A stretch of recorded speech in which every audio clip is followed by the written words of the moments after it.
4-5 is writing a function rule. And if I had to say, I don't know, if I had to guess which one would be most difficult for some, this might be the lesson, because you have to come up with the function. You have to write a function rule today. So what is happening in the situation, okay? Can I what? It says you're offline. I don't know. Okay, so here's what we're doing, okay? Now, I gave you a common setup here. This is not the only setup by any stretch of the imagination, but this is at least something to kind of get you some help to start from, okay? So when you're setting up a function rule, oftentimes it will be the total of something is equal to your starting amount, your initial amount, and then plus or minus, and then your amount per something. So times some x, okay? Amount times something. Like I said, this is not the only way. In fact, it can be a lot of different ways. But if you're struggling to set something up, this is a good place to at least start. Like, check, does this work? And then go from there, okay? So let's talk through this.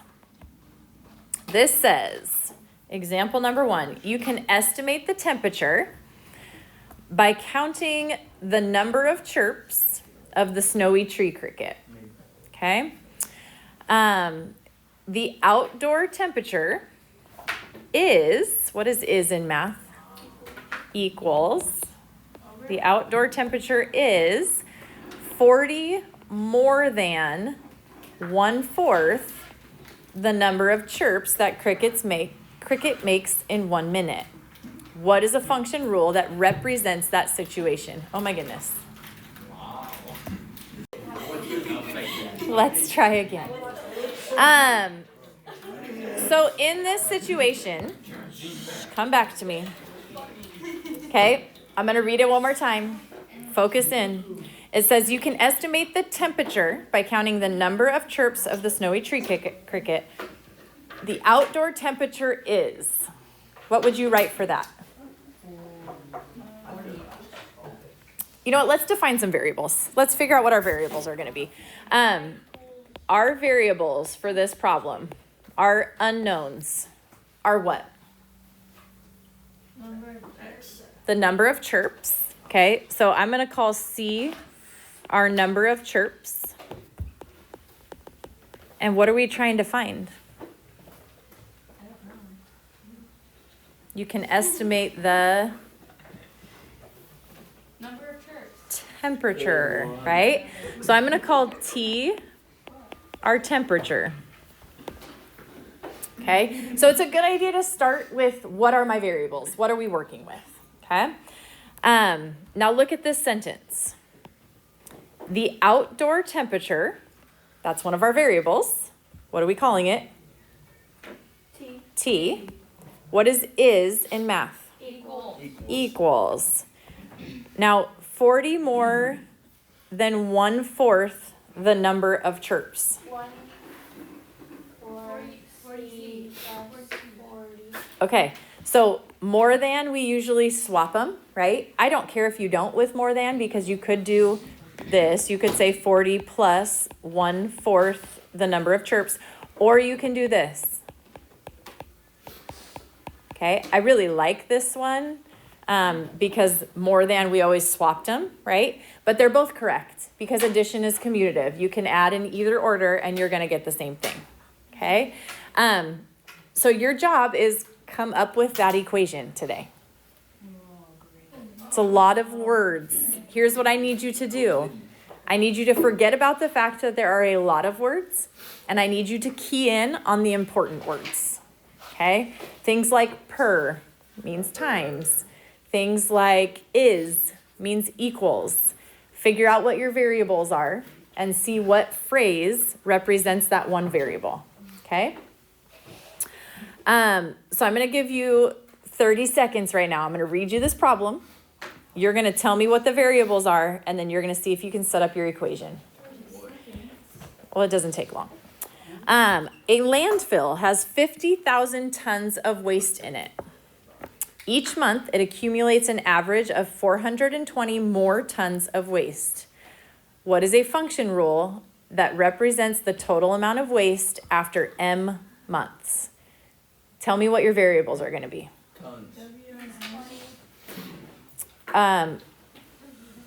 Okay, I heard several different things. The months, okay, they already told you that one. So M is going to represent months. And the total amount of waste. So maybe you want that to be a W. Okay, that's what I would use. You don't have to. You can use X and Y, although they told you have to use M on this one. So use M. But I like, what? Which one is X? The number of months? Wait, those are two different W. Or the waste? W because Okay. Oh wait, why? Remind me. Remember what I said when graphing? Oh wait. Time, right? Time is typically your X value. Time is months, so this is your X, okay? So months will be your X, W will be your Y, essentially. See if you can set up an equation. Go. W equals the total waste is, okay, 420. It says each month it accumulates an average of 420 more tons of waste. Each month, per month, right? So 420 times M plus the 50,000 that it started with. So that would be your equation, okay? If you wrote 50,000 plus 420M, that's correct also. That's okay. Do you know when it's not okay to flip these? Subtraction. If this is subtraction, you cannot flip them, okay? They have to be in a specific order if you're subtracting, because subtraction is not commutative, but addition is. Yes? For subtraction, do you do like the bigger one in the class? It depends how the problem's worded, right? If it's saying you start with 50,000 and you lose 420 M, then you would do 50,000 minus 420. But if it's, you have 420 per month, but we're taking away 50,000 pounds of it, then you would put the 420M first, right? Yes. If you didn't use like those variables like on a test or something, this is a question, but it'd be wrong. I mean, as long as you told me that X is going to represent your months and Y is going to represent your waste. You need to define your variables for me. Tell me what you're using, right? Okay, this one can be a little bit tricky. Based on what we're looking at here. So it says this, a concert seating plan is shown below. Reserved seating is sold out. Okay, so this section, totally sold out.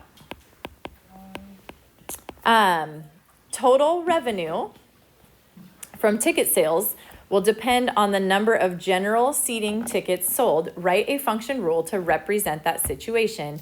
And then what is the maximum possible total revenue? So there's kind of two questions they're asking here. What is your function rule? And then what is the maximum using that function rule? Okay. Tell me what your variables are in this situation. What are they selling? Rows and seats. Tickets for those things, right? So I would say use T as your tickets that are sold. And then look at the question. What is the maximum possible total revenue? Revenue is what you're bringing in, right? The money you bring in. So I'm going to use R for revenue. Okay. All right, now talk through this with me. If this is my reserved seating and it is sold out, It's 3,000. how much money do you have there? It's $3,000, right? You have 10 rows and 12 seats per row. So how many total seats is that? It's 120 seats, right? 12 times 10, 12 seats per row, and there's 10 rows. So you have 120 seats, and each of those seats is what? Cost? $25. So you're going for the reserved seats, it's 120 times 25, and Olivia is correct, that is $3,000. Okay. Now the question is, how many of the general seating tickets could we sell? What would that look like in terms of how much money we're going to bring in? What? Okay, so we know we've brought in $3,000, right?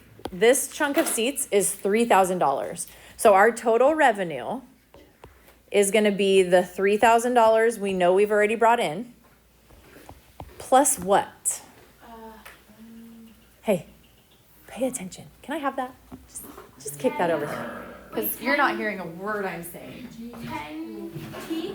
Yeah, it's $10 per ticket we're selling, right? So of these other tickets, they're $10 a piece. Shane, I don't want to see the back of your head. $3,000, right? Plus $10 per general seating ticket that we sell. Does that make sense? Okay, so this is your equation. That's the first thing they ask. Write a function rule. That is your function rule. Yes, ma'am. How do we get 10T? Because it's $10 per ticket for this section, Yeah. right? So $10 times however many. So say we sell 400 tickets from that section. Are there even 400 seats? There's 480. 480. Then we would say 480 times 10 would be the cost of those tickets, plus the $3,000 worth of tickets we already sold for this first section. Will be our total revenue, the amount of money we bring in. Does that make sense?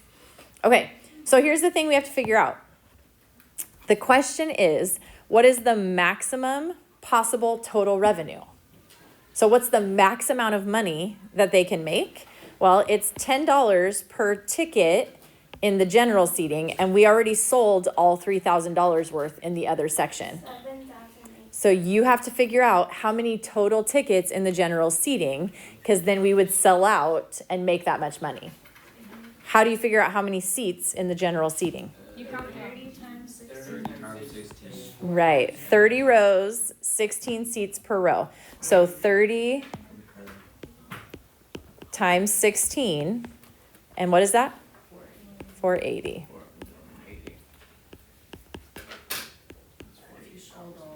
So in the general seating, there are 480 seats. So the maximum revenue that we can make is if we sell 480 tickets in the general seating. We already sold all of them in the reserved. So our total revenue would be 3,000 plus 10 times 480. Okay, so you plug that in. That's 3,000 plus 4,800. So our total revenue would be $7,800. So that's if we sell out the whole stadium, that's the max amount of money we can bring in for tickets. There's gonna be all kinds of merch sold, right? But for tickets. Does that make sense? Why can't we just multiply like what count? Multiply what?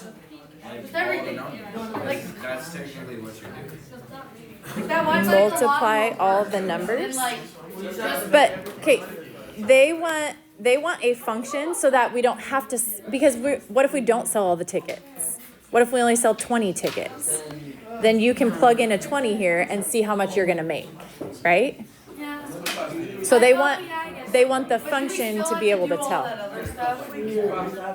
What do you Can we mean? just like make it to like how you have the first equation R equals 3,000 plus 10T? Like could we just keep it like that? That's what you're using, yeah. It's like mine. So that's what I did The here. rest of that was just 3,000 plus 10. So the rest of this was just to see what the maximum revenue could be. do that just the best. I did that because that was the other question they asked, right? They said, write the function rule. So we did that.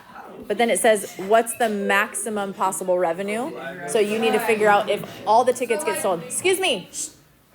So if all the tickets get sold, then you plug in the number of tickets total, 480, and that would tell you how much money you could bring in. So this is like the sold out value. Here's the equation that will tell us if I sell 30 tickets, I'll make this. If I sell 80 tickets, I'll make this. Does that make sense? Yeah. Okay. Okay, number 4. Are you ready to hang out with me, chatty boys? Yes? Okay, let's think through this one. Khalees. Can you look on my screen and see if I got it right for example 4?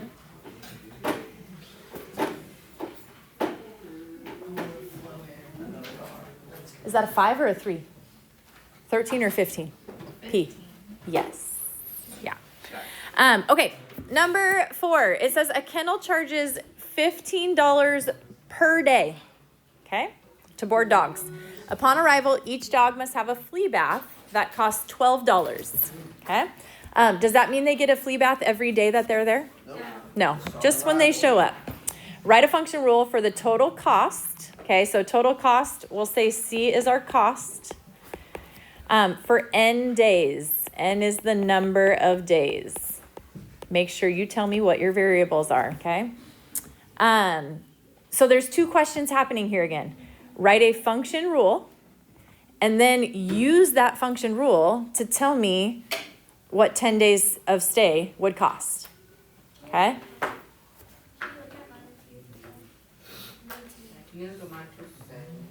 Well, how about you're going to check yours when I give you the answer. Otherwise, it's going to take me twice as long to get through all this.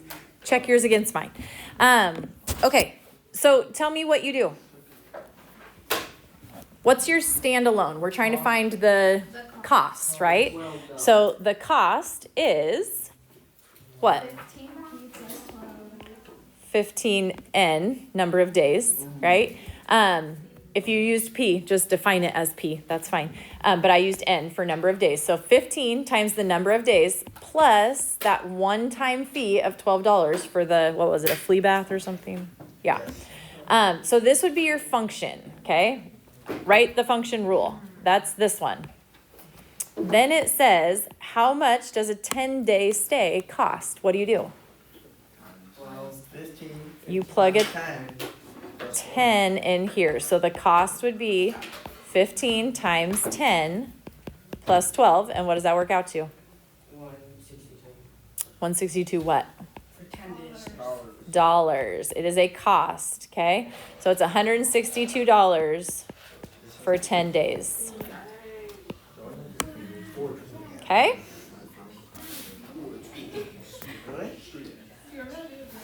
All right. You know what? We're just gonna take this one away. I feel like we've done enough of these. 5A. Write a nonlinear function rule. Write a function rule for the area of a rectangle whose length is 5 feet more than its width. What is the area of a rectangle when its width is 9 feet? So again, 2 things happening here. Write a rule and then solve it for a certain number, okay? First of all, who can tell me the formula for the area of a rectangle? Length times width or base times height, depending on what we're working with. This one's talking length and width, okay? So we're gonna use this one, but it is base times height. It's the same thing, okay? Okay, now look at what they said. Write a function rule for the area of a rectangle. So A is gonna be your area of the rectangle, okay? L can be your length. W can be your width. Okay, now this one's a little bit trickier because you're kind of having to combine a couple of things. The length is 5 feet more than the width is going to be an equation. How do you write that as an equation? L equals 5 W plus 5. The length is equals 5 more than the width. The width plus 5. Okay, so if we said our width is W, call it W. We said our length is L, but what does the length equal? 9 with plus. The width plus 5, okay? So take out the L and put in the W plus 5, and now you only have one variable. Isn't that lovely? Okay, so if my formula is area equals length times width, then my area equals my length, W plus 5, times my width, which is W. Okay, now technically you could leave it like this. I prefer to not, but you could and it wouldn't be wrong. How could I simplify this a little bit? Yeah, we're going to distribute. W times W is W squared. W times 5 is 5W. So you could say your area should equal W squared plus 5W. So we ditched the L, right? It's nice to just have a W so we can simplify it. So this would be your formula, your rule. It says, what if the width is 9 feet? What's the area? What do you do? The 9 squared plus 5 times 9. Plug in your 9. So this is 81 plus 45. So your area is 126 what? Area. Feet squared. Yes, square your units because it's area. Okay, so 126 square feet. Questions on that? Okay, so you are writing rules today. You're writing a rule and then solving and plugging in.